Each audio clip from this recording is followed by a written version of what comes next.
జాగ్రత్తగా విజ్ఞాపన చేయాలి. జీవితము కూడా ఎలా ఉండాలంటే లోక సంబంధమైనటువంటి జీవితము కలిగినటువంటి వారముగా ఉండకుండా దేవుని నమ్మిన వారమై ప్రార్థించాలి లేదా విజ్ఞాపన చేయాలి. ఆయన చిత్తమును ఎరిగినటువంటి వారముగాను ఆయన అందుకుంటున్నాడు కదా, ప్రియులారా మీరు విశ్వసించు అతి పరిశుద్ధమైన దానిని మీద మిమ్మును మీరు కట్టుకొనాలి. పరిశుద్ధతలో మీరు నానాటికి ఎదిగేటువంటి వారుగా ఉండాలి. అతి పరిశుద్ధమైనటువంటి జీవితములో మీరు కొట్టేవాడేగా ఉండాలి, కట్టుకోవాలి. పరిశుద్ధతను కలిగి మనము సంతరించుకునేటువంటి వారముగా ఉండాలి. అది ప్రభువు చెప్తున్నటువంటి మాట. ఇక్కడ మనము గమనించగలిగితే మిమ్మును మీరు కట్టుకొనుచు, ఎందుకు కట్టుకోమన్నాడు? మిమ్మును మీరే స్థిరమైనటువంటి విశ్వాసయాత్రలో కొనసాగించుకోమంటున్నాడు. అందుకంటున్నాడు కదా, మిమ్ములను మీరు కట్టుకొనుచు. అక్కడ వ్రాయబడిన మాట కొలసీలకు రాసినటువంటి పత్రిక 2:6 అంటున్నాడు. చూడండి, అపోస్తలుడైనటువంటి పౌలు కొలసీలకు రాసినటువంటి పత్రిక 2వ అధ్యాయము 6వ వచనంలో అంటున్నాడు. చూడండి, అక్కడ రాయబడినటువంటి మాట 2:6 అంటున్నాడు. చూడండి, కావున మీరు ప్రభు అయినటువంటి క్రీస్తు యేసును అంగీకరించిన విధముగా ఆయన యందు వేరుపారిన వారై, ఆయనలో అంటుకట్టబడినటువంటి వారై వేరుపారాలి. ఆయనలో జీవమున్నదని నీవు నేను గ్రహించాలి. నిజముగా ఆయనలో అంటుకట్టబడి వేరుపారిన వారై ఇంటి వల్లని కట్టబడుచు మీరు నేర్చుకునిన ప్రకారము విశ్వాసమందు స్థిరపరచాలి. ముందుగా స్థిరపరచబడేటువంటి విశ్వాసములో మనం ఉండాలి. బలపరచబడేటువంటి విశ్వాసములో ఉండాలి. మనలను మనము కట్టుకోవాలి. మొదటిగా మన మనసులను స్థిరపరచుకోవాలి. ఎవరి కోసం అంటే క్రీస్తులో మనము అంటుకట్టబడేటువంటి వారముగా ఉండాలి. నిజముగా క్రీస్తుతో కలిసి మనము నడిచేటువంటి వారు, సహవాసము చేసేటువంటి వారముగా ఉండాలి. ఇది ఆ విజ్ఞాపన ఆయన ఆలకించేటువంటి వాడుగా ఉన్నాడు. రెండవదిగా చూడగలిగితే అపోస్తుల కార్యాల గ్రంథము 10వ అధ్యాయం, అపోస్తుల కార్యాల గ్రంథము 10వ అధ్యాయము 2వ వచనములు అంటున్నాడు. చూడండి ఆ మాటను. అపోస్తుల కార్యాల గ్రంథము 10వ అధ్యాయము 2వ వచనములు, అతడు తన ఇంటి వారందరితో కూడా దేవుని యందు భయభక్తులు గలవాడై ఉండి ప్రజలకు బహుధర్మము చేయుచు ఎల్లప్పుడూ దేవునికి ప్రార్థన చేయువాడుగా ఉండాలి. ధర్మకార్యాలు చేయాలి. తోటి వారిని మనం ఆదరించాలి. బహుగా కుటుంబ సభ్యులతో అందరితో కలిసి మనము ప్రార్థన అనుభవం ఉండాలి. ఇది విజ్ఞాపన. ఇది ఆయన వినేటువంటి వాడు. అంటే దేవుని నమ్మకములో ఆశ గలవారుగా ప్రార్థించాలి. నమ్ముటలో ఆశ కలిగి ఉండాలి. అయ్యా నీవు కృప చూపించకపోతే మేమే పాటి వారము. నిజముగా నీ కరుణాహస్తముతో మమ్మలను కరుణించకపోతే నిజముగా మేమే పాటి వారమయ్యా. 4వ వచనంలో అంటున్నాడు. చూడండి, అక్కడే 14లో అంటున్నాడు. చూడండి, అతడు దూత వైపు తేరి చూసి భయపడి, ప్రభువా ఏమని అడిగెను? అందుకు దూత, నీ ప్రార్థనలు నీ ధర్మకార్యములు దేవుని సన్నిధికి జ్ఞాపకార్థముగా చేరినవి.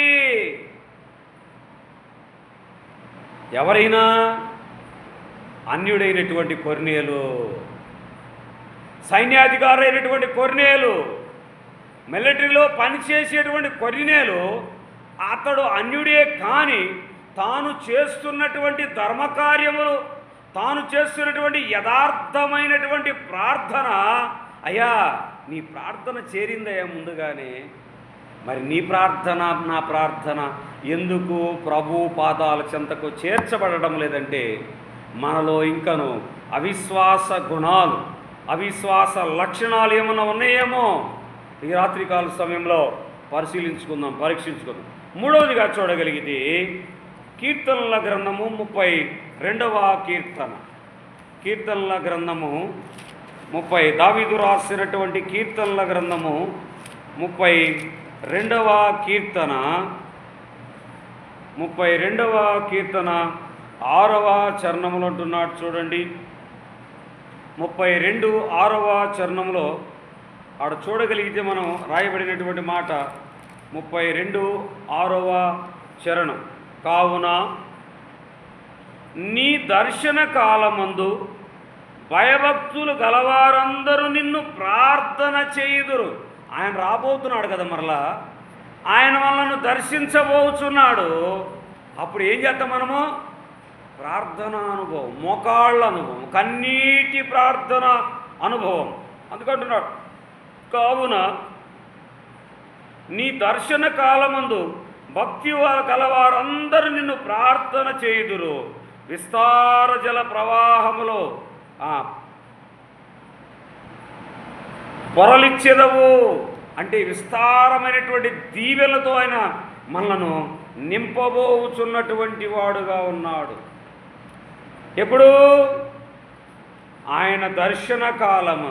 ఎందుకు ఆయన అసలు దర్శన కాలము, ఆయన దర్శన కాలము ఎప్పుడు ఆయన దర్శించబోచున్నటువంటి వాడుగా ఉన్నాడు? చూద్దాం. 69:13 అంటున్నాడు.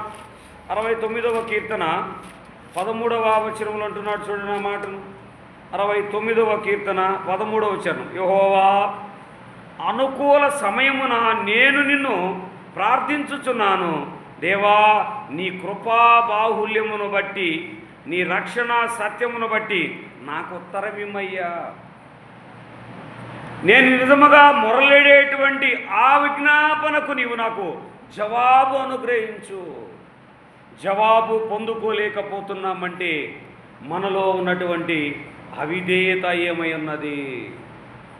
అక్కడ భక్తి గలవారి ప్రార్థన ఆయన ఆలకించేటువంటి వాడుగా ఉన్నాడు. ఎవరి భక్తి కలిగినటువంటి వారందరూ, ఎవరు భక్తి కలిగినటువంటి వారందరూ జ్ఞాపకం చేసుకుందాం ఆ మాటను. 30వ కీర్తన భక్తి గల వారందరూ ఎవరో ప్రార్థన జ్ఞాపకం చేసుకుందాం. 30వ కీర్తన చూడండి. 30వ కీర్తన 4వ చరణం. 30వ కీర్తన 4వ చరణం. యెహోవా భక్తులారా, ఆయనను కీర్తించండి. ఆయన పరిశుద్ధమైన జ్ఞాపకార్థ నామమును బట్టి ఆయనను స్తుతించండి. మీరు నిత్యము ఆయనను జ్ఞాపకం చేసుకోండి. ఎందుకంటే ఆయన పరిశుద్ధుడు, పరిశుద్ధుడని వేవేల దూతలతో నిత్యము కొనియాడబడేటువంటి వాడు. కాబట్టి నిత్యము ఆయన పరిశుద్ధ నామమును జ్ఞాపకం చేసుకోండి, మరవకండి. మీరు ఆత్మీయ స్థితిలో నడిపించబడినటువంటి వారుగా ఉంటే, మీరు భక్తి జీవితంలో మీరు కొనసాగబడేటువంటి వారుగా ఉంటే ఆయనను జ్ఞాపకార్థం చేసుకోండి. సారికి జ్ఞాపకం చేసుకోండి. కృతజ్ఞతాస్తుతులు చెల్లించండి. దావీదు మనవినేంత వరకు ప్రార్థించాడు. యాకోబు కూడా ఆశీర్వదించేంత వరకు ప్రార్థించాడు. మరి నా ప్రార్థన అనుభవం ఎలా ఉన్నది? ఎలా ఉన్నది? అవిధేయుతులుగా ఉంటున్నామా? దేవుణ్ణి విడనాడేటువంటి వారముగా ఉంటున్నామా? పేరుకు నామకార్థమైనటువంటి ముసుగులో ఉన్నామా? యథార్థత కలిగినటువంటి వారముగా విజ్ఞాపన ఆరాధన చేస్తూ ఉన్నటువంటి వారముగా ఉన్నామా? ఏ రీతిలో నా జీవితము కొనసాగబడుచున్నదిగా ఉన్నదో ఈ రాత్రికాల సమయంలో జ్ఞాపకం చేసుకుందాం, పరిశీలించుకుందాం. అయా, ఇంకను నేను అవిధేయుడిగా జీవిస్తే, అవిధేయుడిగా ఉంటే దయతో నన్ను క్షమించు. నేను నిన్ను వెంబడించేటువంటి బిడ్డగా ఉంటా, పరిశుద్ధుడుగా ఉంటానయ్యా. నన్ను జ్ఞాపకం చేసుకో ప్రభువా. అక్కడ వ్రాయబడిన మాట అంటున్నాడు చూడండి. వ్రాయబడినటువంటి మాట 6లో అంటున్నాడు చూడండి. ఆయన కోపము నిమిషమాత్రం ఉండును, ఆయన దయ ఆయుష్కాలమంతయు నిలుచును. కొద్ది సమయం ఉంటుంది, ఒకవేళ విశ్వాసగుండి త్రొట్టిల్ని మాట్లాడేవా, నీ మీద కోపం కొద్దిగా ఉంది. అందుకే విశ్వాసుల మధ్య ఏముండకూడదంటే తారతమ్య భేదం ఉండకూడదు. సూర్య అస్తమయములోపే నీ కోపము చల్లారిపోవాలి, నీ సహోదరుతో నీవు సమాధానపడాలి. దేవుడు నేర్పిస్తున్నటువంటి మాటలు ఇది. ఆయన అంటున్నాడు చూడండి, ఆయన కోపము నిమిషం మాత్రం ఉండను, ఆయన దయ ఆయుష్కాలమంతా నిల్చును. సాయంకాలమున ఏడ్చు వచ్చి రాత్రి వేళ పుచ్చును, ఉదయమున సంతోషము కలుగును.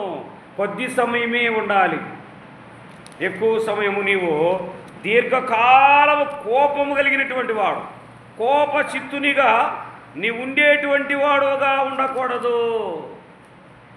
ఐదవదిగా చూడగలిగితే సామెతల గ్రంథము 15వ అధ్యాయము 8వ వచనములో రాయబడిన మాట చూద్దాం.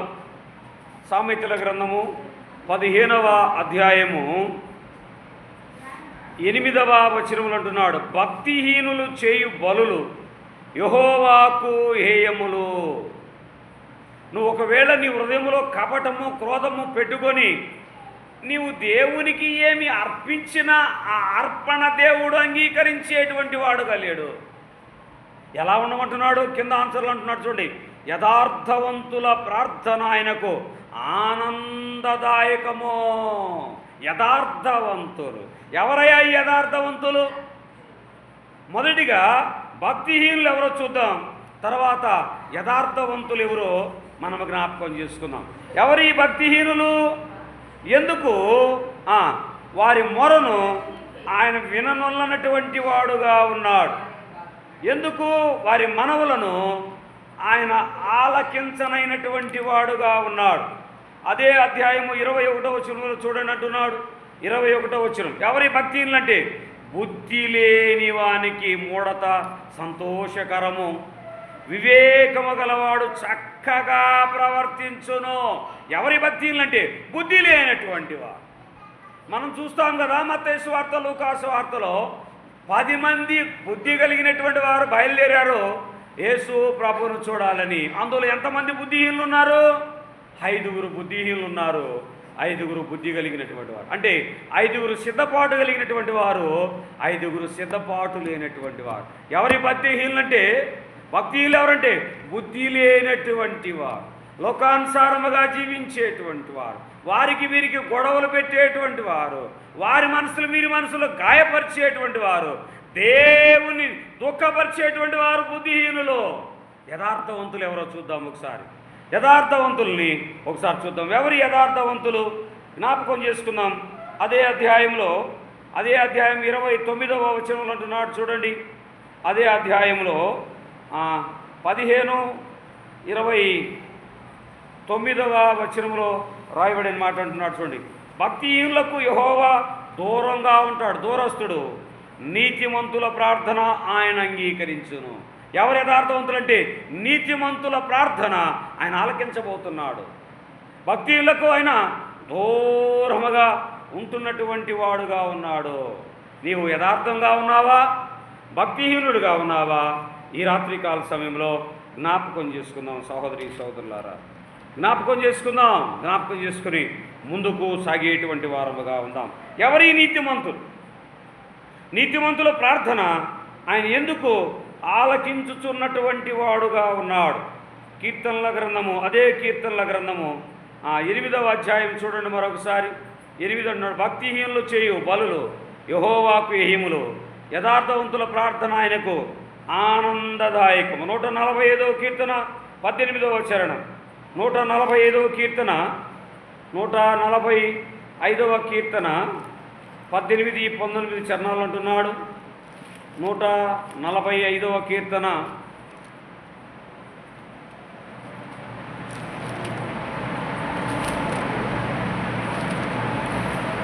145, 18, 19 చరణాలు అంటాడు. తనకు మొరపెట్టు వారికి అందరికీ, తనకు నిజముగా మొరపెట్టు వారికి అందరికీ యెహోవా సమీపముగా ఉన్నాడు. నిజముగా మొరపెట్టు వారికందరికీ. ఎవరు మొరపెడుతున్నారు నిజంగా ఆయనకు? ఆయనకు సమీపముగా ఉంటున్నాడు. నిజముగా మొరపెట్టు వారందరికీ ఆయన సమీపముగా ఉంటున్నాడు. అక్కడ వ్రాయబడినటువంటి శ్రేష్టమైనటువంటి మాట, తన యందు భయభక్తులు గలవారు కోరిక ఆయన నెరవేర్చును, వారి మొర ఆలకించి వారిని రక్షించును. నిజముగా ఎవరము మొరపెట్టుచున్నటువంటి, నిజముగా మొరపెట్టేటువంటి వారు, నిజముగా మొరపెట్టేటువంటి అనుభవం, ఆయన మనకు సమీపముగా ఉన్నాడు. నీవు నేను నిజముగా మొరపెట్టగలిగితే, నిజముగా నీవు నేను ఆయన యందు ఆనందించగలిగితే, నిజముగా నీవు నేను ఆయన సంరక్షణలో ఉంచగలిగితే, ఆయన మన మొర ఆలకించబోచున్నటువంటి వాడుగా ఉన్నాడు. ఆయన ఆలకించేటువంటి మనవులను నీవు నేను వినుటకు సంసిద్ధతను కలిగినటువంటి వారముగా ఉన్నామా?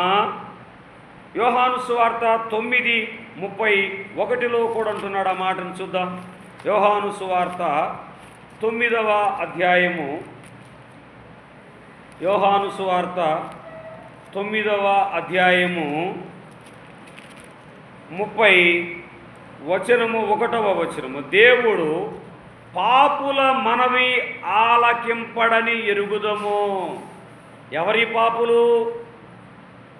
లోకానుసారమైనటువంటి జీవితము కలిగినటువంటి వారు, లోకానుసారమైనటువంటి చిత్తమును నెరవేర్చేటువంటి వారు, దేవునికి అసహ్యము పుట్టించేటువంటి వారు, దేవునికి దూరస్తులుగా ఉన్నటువంటి వారు, దేవుని మాటలను పెడచెవున పెట్టేటువంటి వారు దేవుడి ఎడల పాపము చేసేటువంటి వాడు. ఆయన అంటున్నాడు కదా, దేవుడు పాపుల మనవి ఆలకింపడని ఎరుగుదము.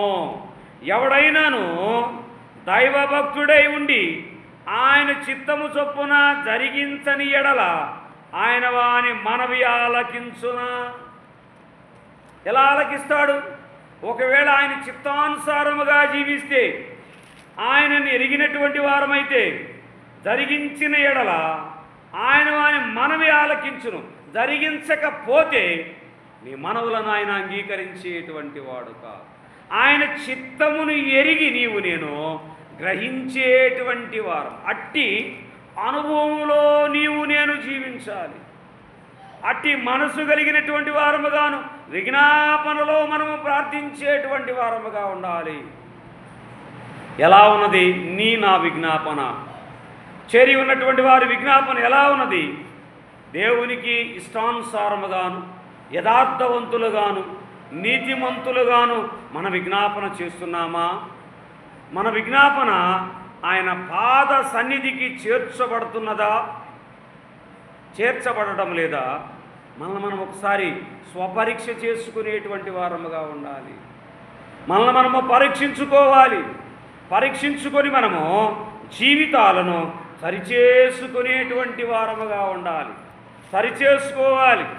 ఎప్పుడైతే నీవు నా జీవితాలను మనము సరిచేసుకుంటామో, సరిదిద్దుకుంటామో, సరిదిద్దుకొనబడినటువంటి జీవితాలు ఎలా ఉండాలంటే వెలుగైనటువంటివిగా ఉండాలి. ఎందుకు దేవుడు పాపుల మనవి ఆలకించనని చెప్తున్నాడో ఆ మాటను కూడా ఒకసారి మనం జ్ఞాపకం చేసుకుందాం. ఎందుకు దేవుడు పాపుల మనవి ఎందుకు ఆలకించనని ఆయన తెలియపరుస్తున్నటువంటి వాడుగా ఉన్నాడో ఆ మాటను కూడా ఒకసారి మనము జ్ఞాపకం చేసుకొని ముందుకు సాగేటువంటి వారముగా ఉందాం. రాజుల మొదటి గ్రంథము 18వ అధ్యాయం, రాజుల మొదటి గ్రంథము 18వ అధ్యాయము, రాజుల మొదటి గ్రంథము 18వ అధ్యాయము 26వ వచనంలో చూడండి ఒక మాటను. రాజుల మొదటి గ్రంథము 18వ అధ్యాయము 26వ వచనం నుంచి మనం చూడగలిగితే, వారు తమకు ఇయ్యబడిన ఎద్దును తీసుకొని సిద్ధము చేసి ఉదయం మొదలుకొని మధ్యాహ్నం వరకు బయలు మా ప్రార్థన నిలువమని వినుమని బయలు పేరును బట్టి ప్రార్థన చేసిరి, కానీ ఒక మాట అయినను ప్రత్యుత్తరం ఇచ్చిన వాడెవడనూ లేకపోగా వారు తాము చేసిన బలిపీఠమునొద్ద గంతులు వేయ మొదలుపెట్టిరి.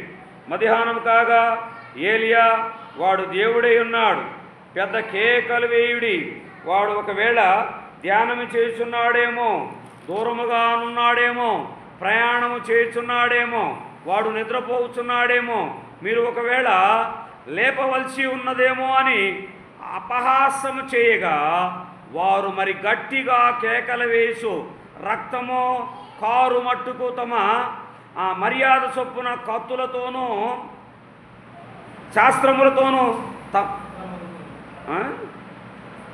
శస్త్రములతోనూ తమ దేహములను కోసుకొనుచు ఉండిరి. ఈ ప్రకారము మధ్యాహ్నమైన తరువాత అస్తమయ నైవేద్యములు అర్పించుచు సమయం వరకు వారు ప్రకటనలు చేయించు వచ్చిరి. కానీ మాటైనను ప్రత్యుత్తరమిచ్చు వాడెవడైనో లక్ష్యము చేసిన వాడైనను లేకపోయెను. అంటే మనము నిజముగా యథార్థముగా ఆయనకు మొరపెట్టకపోతే బయలుకు మనము ప్రార్థన చేసినటువంటి వారమే, బయలుకు మనము అప్పగించుకున్నటువంటి వారమే. సహోదరి సహోదరులారా, ఈ రాత్రికాల సమయంలో దేవుని పరిశుద్ధ లేఖన గ్రంథములో ఉన్నటువంటి సత్యములను వింటున్నా మంచిదే, కానీ నా మొర ఎందుకు ఆయన విననొల్లనటువంటి వాడుగా ఉన్నాడు. ఈ రాత్రికాల సమయంలో పరిశీలించుకుందాం. ఎవని విజ్ఞాపన ఆయన ఆలకించేటువంటి వాడుగా ఉన్నాడు, ఎవని విజ్ఞాపన ఆయన ఆలకించనటువంటి వాడుగా ఉన్నాడు. మరి నా విజ్ఞాపన ఏ రీతిగా ఉన్నదో ఈ రాత్రికాల సమయంలో జ్ఞాపకం చేసుకుని ముందుకు సాగేటువంటి వారముగా ఉండాలని ప్రభుపేట ఈ మాటలు తెలియపరుస్తున్నాను. దేవుడి కొద్ది మాటలు తన వినికిడిలో ఉంచునుగాక.